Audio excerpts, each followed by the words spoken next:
On the Monday following the Easter weekend in 1984, Dominicans woke to find that the price of basic food items such as rice had doubled overnight. This was the result of what are called structural adjustments, which had been imposed because of an agreement reached between the Dominican government and the IMF, or International Monetary Fund. The government knew that the price hikes weren't going to be popular, but they really didn't have a choice. They were broke, and they would have had to have agreed to just about any conditions the IMF imposed. The impact on low-income Dominicans, however, was immediate and profound. The poor of Santo Domingo took to the streets, and police responded with force. 72 hours after the protests began, 112 persons, including children, were dead, hundreds more were wounded, and approximately 5,000 were imprisoned by security forces. Similar confrontations were taking place throughout the developing world. In spite of decades of international development assistance and literally trillions of dollars in aid transfers, the people of the so-called Third World were by and large worse off by the mid-1980s than they'd been before those aid programs had begun. If the 1970s had been a time of promise for developing nations, the 1980s was clearly the decade of reversal. We're starting to see some characteristics that many developing countries have in common. For example, most were at one time colonies or occupied territories. As such, their resources hadn't been developed to meet the needs of their own population, but rather those of the colonizing power. Therefore, their economies tended to be based in commodity production, on producing the raw materials or food products which the colonizers wanted. We also pointed out in our last program that by the late 1960s and early 1970s, the economies of many of these countries were starting to look much better, much stronger. That promise, however, was never realized. Instead, by the mid-1980s, most developing nations shared a new characteristic in common: enormous and virtually unpayable external debt loads. In 1984, the year of the protests in Santo Domingo, the collective debt of developing countries was so large that the total amount of foreign aid these nations received that year was $31 billion less than the amount that they paid in interest on their debt. Now, let's make sure that you understand what I'm saying here. In 1984, more money, $31 billion more, went from poor countries to rich countries rather than the other way around. And by 1992, that amount had grown to $100 billion. Poor countries were paying out $100 billion a year more than they received in all forms of aid from richer countries. International aid is supposed to help poorer countries. That's the reason it's provided. And yet, ironically, some of the factors which contributed to the massive debt which developing countries incurred in the 1980s can be traced back to the assumptions upon which international development assistance has been provided. Historically, the idea of providing international aid is a fairly recent one. Certainly, the concept would have been incomprehensible to the colonizing powers of the 18th and 19th centuries. From their point of view, colonies existed for one reason: in order to benefit the colonizing power. That's why you went out and colonized regions. You expected to benefit from it. The colonized territories provided needed raw materials, food, minerals, lumber, perhaps slaves, and served as a market for your manufactured goods. A more enlightened attitude became common after the Second World War, as more and more of these former colonies achieved independence. Of course, after achieving independence, they were also supposed to look after their own affairs. But by the 1960s, it became clear that after centuries of colonial administrations, many of these nations lacked the local expertise and resources to do that. Industrially developed nations like the United States, which had prospered after the war, felt a new sense of responsibility to assist countries which were not as fortunate.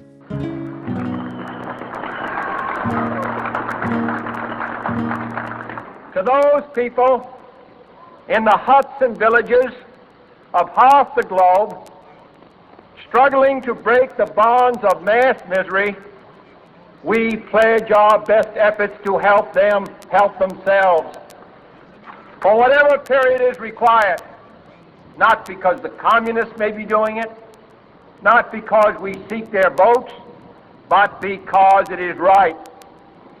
If a free society cannot help the many who are poor, it cannot save the few who are rich.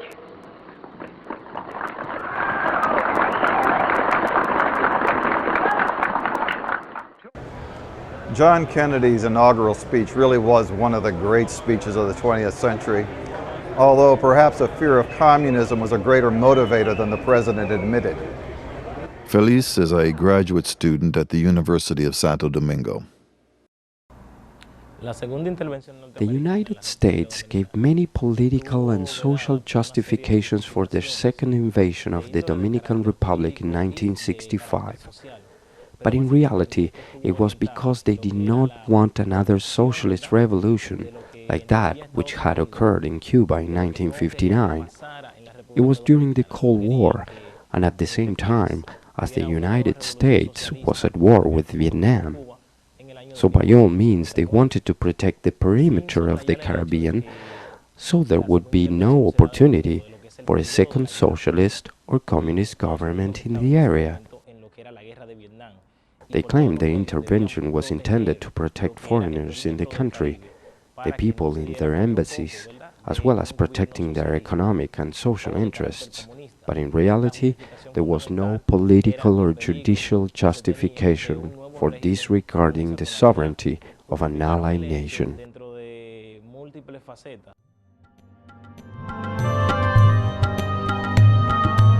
I want to say a few words to the captive people of Cuba, to whom this speech is being directly carried by special radio facilities. I speak to you as a friend, as one who knows of your deep attachment to your fatherland, as one who shares your aspirations for liberty and justice for all. And I have watched, and the American people have watched, with deep sorrow, how your nationalist revolution was betrayed and how your fatherland fell under foreign domination. Now your leaders are no longer Cuban leaders, inspired by Cuban ideals. They are puppets and agents of an international conspiracy which has turned Cuba against your friends and neighbors in the Americas. From the beginning, international development assistance has always been political. European nations tended to focus their aid on their former colonies. A lot of U.S. aid went to countries in the Western Hemisphere as an extension of the Monroe Doctrine, which basically asserts U.S. opposition to any form of European involvement in the Americas. Other U.S. aid went to countries which they feared might fall prey to communism, or to countries where they had strategic interests, perhaps because of their capacity to produce oil.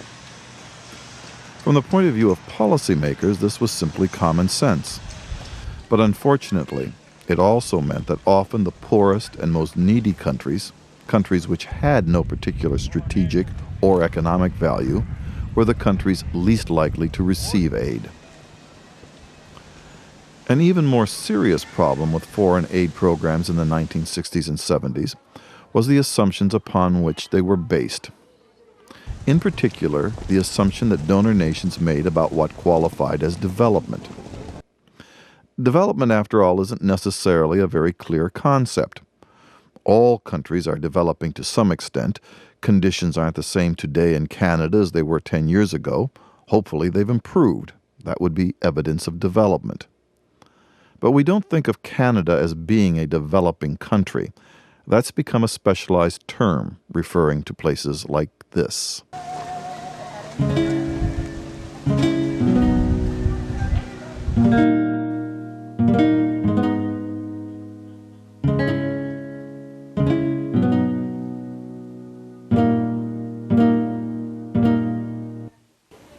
I think that generally what we mean by a developing country is one that is still developing its capacity to ensure that its citizens have reasonable access to a decent standard of living and the satisfaction of basic human needs. And if we accept that definition of development, I think we also need to accept that there isn't necessarily a single formula for achieving development that can be universally applied. The way in which an agricultural community would seek to achieve these ends is very different from the way that an industrialized community would do so. But with the advent of international development assistance, donor nations, in effect, held up a single model of development as the norm. The assumption was that non-industrialized nations must necessarily be underdeveloped.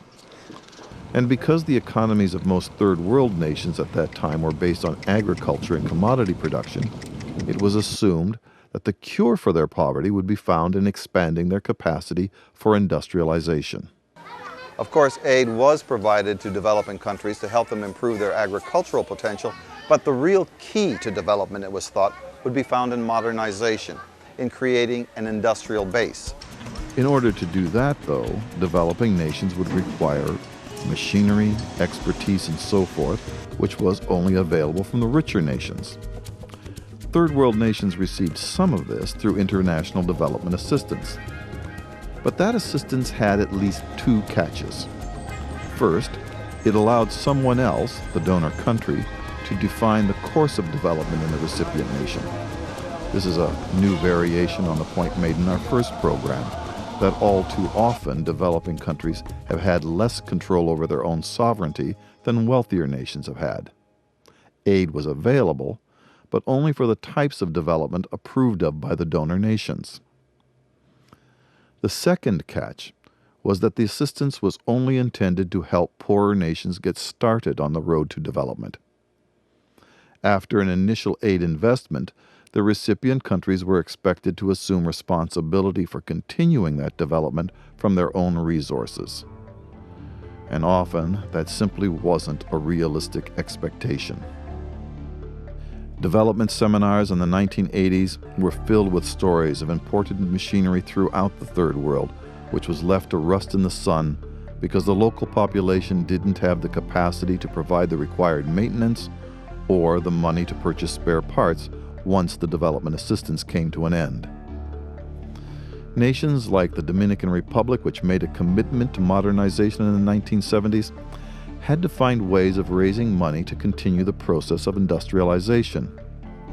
And they could only do this by purchasing goods and services from richer countries.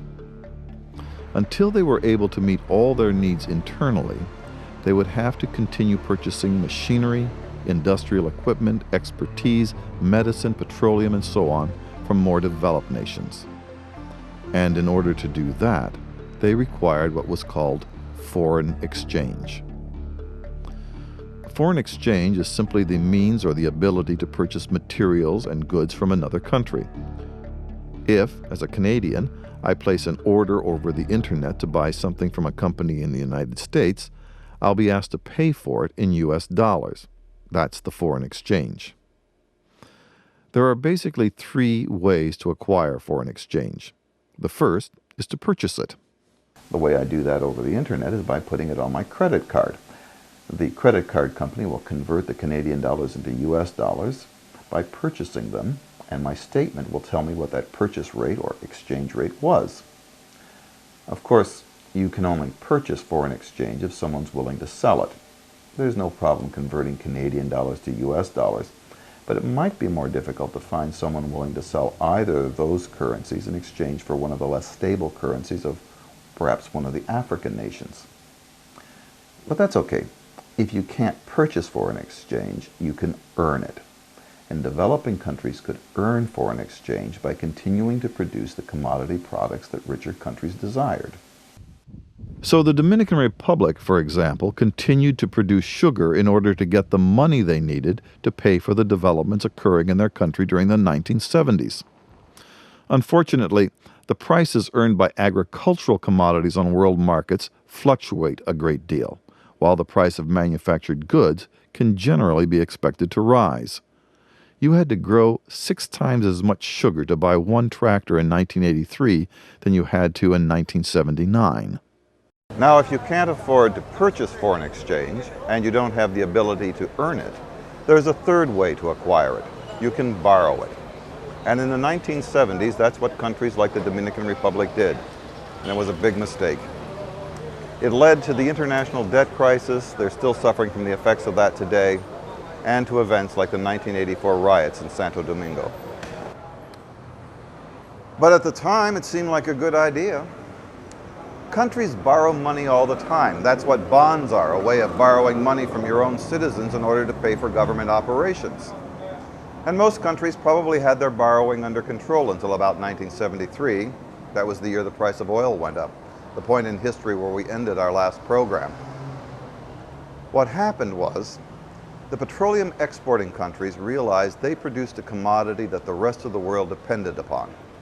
So they formed OPEC, the Organization of Petroleum Exporting Countries. And working together, they were able to raise the price of oil worldwide. That had an immediate impact on the global economy. Other nations, especially industrially developed nations, went into recession as their fuel costs rose. And then the Western commercial banks took a hit. The OPEC nations had accounts in these banks and flooded them with the revenues from their oil profits. That left the banks with unexpectedly large cash reserves, and banks don't like to have large cash reserves because they have to pay interest on them. The way banks make a profit is by loaning out the money they have on deposit and charging their borrowers a higher rate of interest than they pay their depositors. If the banks were going to avoid going broke, they had to find new loan customers. Their usual customers, the private business sector in the North, was experiencing a recession because of the rise in oil prices. So the banks turned their attention to developing countries. Now, under other circumstances, some of these countries wouldn't have been considered creditworthy, but the banks were desperate. They couldn't afford to continue to pay the interest due to their depositors unless they could find someone to loan that deposited money to. And the interest rates that they offered developing countries to encourage them to take out these loans were very attractive. At times, an agreement would be reached so that the current interest rate would be adjusted by the level of inflation. That meant, for example, that if the interest rate was, say, 10% and the inflation rate was 8%, then the actual rate of interest charged would be 10 minus 8, or 2%. This arrangement even resulted at times in negative rates of interest. Let's keep the example simple and say that the interest rate is still 10%, but now the inflation rate has jumped to 12%. In that case, the actual interest would be 10 minus 12, or a negative 2%. The borrowing country got a 2% payment from the bank for having the loan. That's a difficult offer to pass up. It all came to an end, however, in 1981. That's when the United States, in an attempt to control domestic inflation, raised interest rates, set off a chain reaction around the world. Interest rates just skyrocketed. Now, many developing countries found themselves with such large debt loads they couldn't even make the interest payments due on them. In 1982, Mexico was unable to continue making payments on the debts they owed northern banks and temporarily suspended them. This made banking institutions nervous, but the Mexican situation was considered an anomaly. That is, until Brazil also began to default on its debt payments. In the 1980s, Brazil was ranked the world's 8th largest economy. Canada was number 7. It had a trade surplus which was only surpassed by those of Japan and West Germany. It appeared poised to become a major economic force and had been a preferred customer of the northern banks seeking to unload petrodollars. But when interest rates started to go up, Brazil's economy went into a dive. During 1987 and 1988, inflation was running at 20% a month. Consumer prices between 1985 and 1990 rose 22,000%. The government tried every means they could think of to respond to the situation. The currency was devalued, a wage and price freeze was put into effect. These measures halted inflation for a while, but then forces within the country began to resist them. When cattle ranchers found that the prices they could charge for their beef were frozen, they withheld their livestock from the market, and Brazil, the world's second largest producer of cattle, had to import meat. Pressures like these forced the government to allow prices to rise again, and soon inflation was running at 600% a year. Finally, in 1987, the government was essentially broke and suspended payments on the interest due on their foreign debt. Now, pressures came from outside the country, from creditors. The loans were renegotiated, and Brazil agreed to resume making payments, In order to do so, they had to borrow further money, a plan U.S. bankers agreed to, although it didn't appear to make much sense, because the only other option would have been to declare that the debt was uncollectible. So, the Brazilian debt continued to increase as they borrowed more money in order to make interest payments on old loans. That's how the Third World debt crisis came about. I think that the debt remains the single greatest factor hindering development in the South today. A debt so large that many countries can't even make their interest payments, let alone have any real hope of ever being able to pay it off. Just like Brazil, country after country in the developing world had to borrow more money just in order to be able to make their payments to the commercial banks. Those banks aren't about to loan the countries any more money, so they don't have a choice. They have to turn to the International Monetary Fund, an international agency established to help countries in crisis. The IMF will loan money to developing countries, but usually only if certain conditions are met. Those are the structural adjustments we spoke of at the beginning of the program. They might demand that the local currency be devalued, that local interest rates go up, even though that usually results in higher unemployment. Then the IMF might insist on reductions in government spending, reductions in food subsidies for the poor, health services, and so on. The kind of conditions which resulted in the 1984 riots in Santo Domingo. I can remember when the first UNICEF Halloween campaign was introduced to schools in my hometown back in Indiana. It was 1961, the year that President Kennedy made his promise to those people living in the Hudson villages of more than half the globe. Our teachers gave us these small milk cartons. They had coin slots cut in them, and they asked us to take them around to the houses where we went trick-or-treating. We were probably a little skeptical about taking this task on. I mean, what if people gave us money for UNICEF but didn't give us the candy we really wanted? So, in order to encourage us, our teachers showed us pictures of starving children in third world countries, showed us pictures of those people living in the Hudson villages that President Kennedy talked about. They'd be pretty much the same kind of pictures you see today in a television ad asking you to sponsor a child in a developing country. In fact, I don't think people would see any difference between the images used in 1961 and those used in 2005. Almost half a century has passed since the United Nations declared the 1960s to be the decade of development, but for all too many people in the developing world, conditions not only haven't improved, they've actually deteriorated.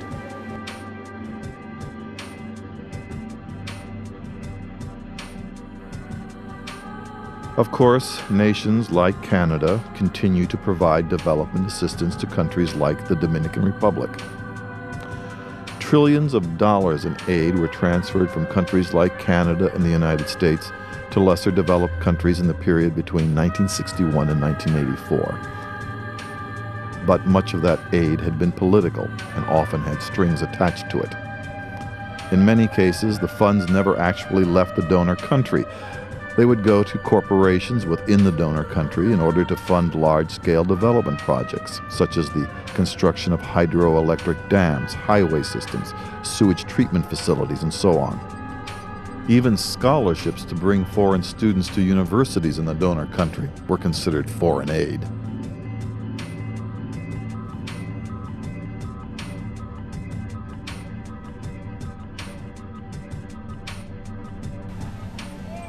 Certainly the corporations and the universities which received these contracts benefited from them, but I think we have to question whether the people of the South benefited from them. The justification for this kind of project funding was that it was supposed to create an infrastructure which would contribute to the economic stability of the recipient country and lay the groundwork for future developments. Well, if we judge them by that criteria, then I don't think they were very successful at all. Most developing countries are less economically stable today than they were even 20 years ago. The people of the Dominican Republic were significantly worse off in 1984 than they had been in the 1970s. And if you look at the criteria used by banks and other credit rating agencies, they're even worse off today. In 1984, after the structural adjustments imposed by the International Monetary Fund, the peso was devalued and there were 3 pesos to the US dollar. During our visit, we've been getting 30 pesos to the US dollar. Things can look pretty bleak in the developing world right now, but you know, people are resilient. And if you look hard enough, you can still find some signs of hope.